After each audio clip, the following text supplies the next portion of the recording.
क्या केंद्र की मोदी सरकार ओबीसी आरक्षण का दायरा छोटा करना चाहती है? क्योंकि ओबीसी आरक्षण को लेकर एक बार फिर केंद्र सरकार और सुप्रीम कोर्ट आमने सामने है। मामला सीधे तौर पर उन अभ्यर्थियों से जुड़ा है जिन्होंने यूपीएससी जैसी परीक्षाएं पास तो की, लेकिन उनके माता पिता की नौकरी और आय को आधार बनाकर उन्हें ओबीसी नॉन क्रीमी लेयर का लाभ देने से सरकार ने इनकार कर दिया। जबकि सुप्रीम कोर्ट ने साफ कहा था कि सिर्फ माता पिता की सैलरी ज़्यादा होने से किसी ओबीसी अभ्यर्थी को क्रीमी लेयर नहीं माना जा सकता। माता पिता का पद, नौकरी की स्थिति और सामाजिक हैसियत भी देखनी होगी। इसी को लेकर अब केंद्र सरकार सुप्रीम कोर्ट पहुंच गई है। सरकार चाहती है कि कोर्ट मार्च 2026 के अपने फैसले के असर और इसे पुराने मामलों पर लागू करने को लेकर स्थिति साफ करे, खासकर उन अभ्यर्थियों को लेकर जिनकी यूपीएससी की चयन प्रक्रिया पहले ही पूरी हो चुकी है। यानी सवाल सिर्फ कुछ यूपीएससी अभ्यर्थियों का नहीं है, सवाल ये है कि ओबीसी आरक्षण का लाभ किसे मिलेगा और किस आधार पर किसी ओबीसी परिवार को क्रीमी लेयर मानकर आरक्षण से बाहर किया जाएगा। और यही वजह है कि आरक्षण पर चल रही मौजूदा बहस के बीच सुप्रीम कोर्ट का ये फैसला बेहद महत्वपूर्ण हो गया है।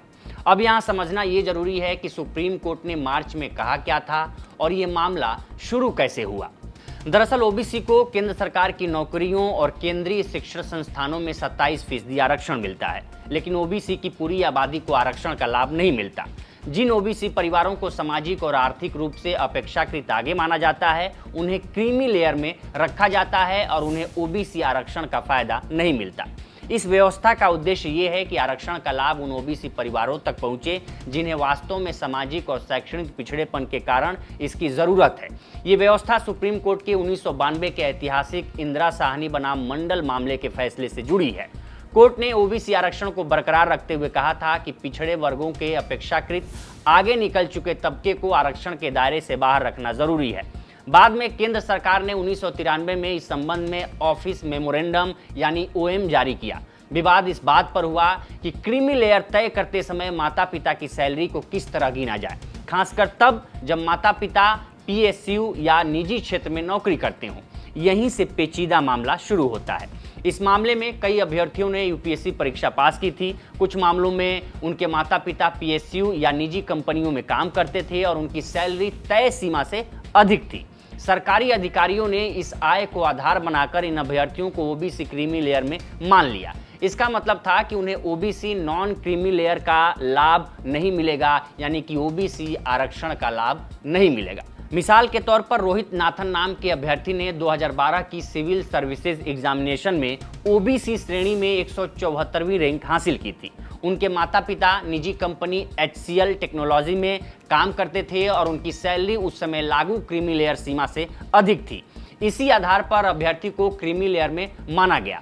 ऐसे मामलों में उम्मीदवारों का तर्क था कि केवल माता पिता की सैलरी देखकर उन्हें क्रीमी लेयर में डालना सही नहीं है। 1993 के नियमों में माता पिता की नौकरी की स्थिति, यानी वे किस स्तर के पद पर हैं, इसे भी महत्वपूर्ण माना गया था। कई उम्मीदवारों को अलग अलग हाई कोर्ट्स और सेंट्रल एडमिनिस्ट्रेटिव ट्रिब्यूनल से राहत भी मिली। इसके बाद केंद्र सरकार इन फैसलों को चुनौती देते हुए सुप्रीम कोर्ट पहुंची। केंद्र सरकार का तर्क था कि अगर ऐसे उम्मीदवारों को ओबीसी आरक्षण का लाभ दिया जाता है तो इससे वास्तविक रूप से पिछड़े ओबीसी उम्मीदवारों के अवसर प्रभावित हो सकते हैं। सरकार ने कहा कि क्रीमी लेयर का मकसद ही ये है कि ओबीसी के अपेक्षाकृत संपन्न और सामाजिक रूप से आगे बढ़ चुके लोगों को आरक्षण के लाभ से बाहर रखा जाए। सरकार का यह भी तर्क था कि पीएसयू और निजी कंपनियों में काम करने वाले माता पिता की सैलरी को नज़रअंदाज करने से ऐसे परिवारों के बच्चों को भी नॉन क्रीमी लेयर का फायदा मिल सकता है जिनकी आर्थिक स्थिति काफ़ी मजबूत है। लेकिन सुप्रीम कोर्ट ने सरकार के इस दलील को पूरी तरह स्वीकार नहीं किया। 11 मार्च 2026 को जस्टिस पीएस नरसिम्हा और जस्टिस आर महादेवन की पीठ ने केंद्र की अपीलें खारिज कर दी। कोर्ट ने सबसे महत्वपूर्ण बात यह कही कि ओबीसी क्रीमी लेयर तय करने का आधार सिर्फ माता पिता की आय नहीं हो सकता। यानी किसी उम्मीदवार के माता पिता की सैलरी एक निश्चित सीमा से ज़्यादा है, सिर्फ इस वजह से यह निष्कर्ष नहीं निकाला जा सकता कि बच्चा क्रीमी लेयर में आ गया है। कोर्ट ने कहा कि माता पिता की नौकरी का स्तर, पद और सामाजिक स्थिति भी देखनी होगी। 1993 के मूल नियमों में भी क्रीमी लेयर की पहचान केवल आय के आधार पर नहीं बल्कि अलग अलग सामाजिक और सेवा संबंधी श्रेणियों के आधार पर की गई थी। कोर्ट ने यह भी साफ किया कि उम्मीदवार की अपनी आय या उसके पति पत्नी की आय को इस आधार पर क्रीमी लेयर तय करने के लिए नहीं देखा जाना चाहिए। सुप्रीम कोर्ट ने कहा था कि अगर समान स्थिति वाले लोगों के साथ केवल उनके रोजगार क्षेत्र के आधार पर अलग अलग व्यवहार किया जाता है तो यह संविधान के समानता के सिद्धांत के खिलाफ हो सकता है। कोर्ट ने इसे आर्टिकल 14, 15 और 16 के संदर्भ में देखा था। इसका मतलब है कि जिन ओबीसी अभ्यर्थियों के माता पिता की सैलरी ज्यादा है लेकिन वे ऐसे पद पर नहीं हैं जिन्हें नियमों के तहत क्रीमी लेयर में शामिल करने का आधार माना गया है, ऐसे उम्मीदवारों के लिए केवल माता पिता की सैलरी ज्यादा होना अपने आप ओबीसी आरक्षण खत्म करने का आधार नहीं होगा। यही इस समय की सबसे महत्वपूर्ण खबर है। सुप्रीम कोर्ट ने मार्च के फैसले को लागू करने के लिए केंद्र सरकार को 6 महीने का समय दिया था, जिसकी समय सीमा 11 सितंबर 2026 के आसपास खत्म हो रही है।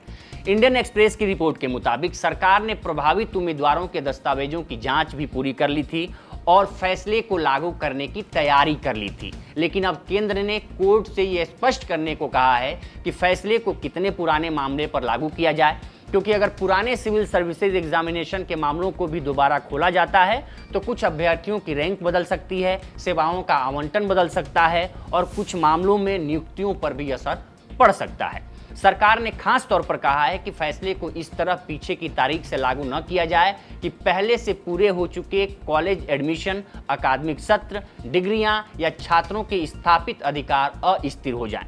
इंडियन एक्सप्रेस की रिपोर्ट के मुताबिक ऐसे प्रभावित उम्मीदवारों की संख्या 100 से ज्यादा बताई जा रही है, लेकिन इस फैसले का महत्व केवल 100-200 अभ्यर्थियों तक सीमित नहीं है।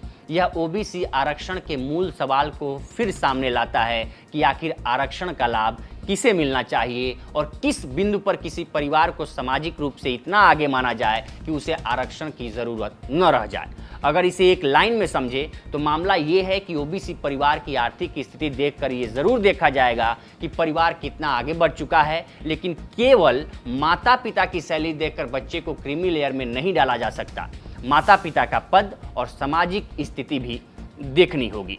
तो फिलहाल इस रिपोर्ट में इतना ही। इस पर आपकी क्या राय है हमें कमेंट करिए और जरूर बताइए।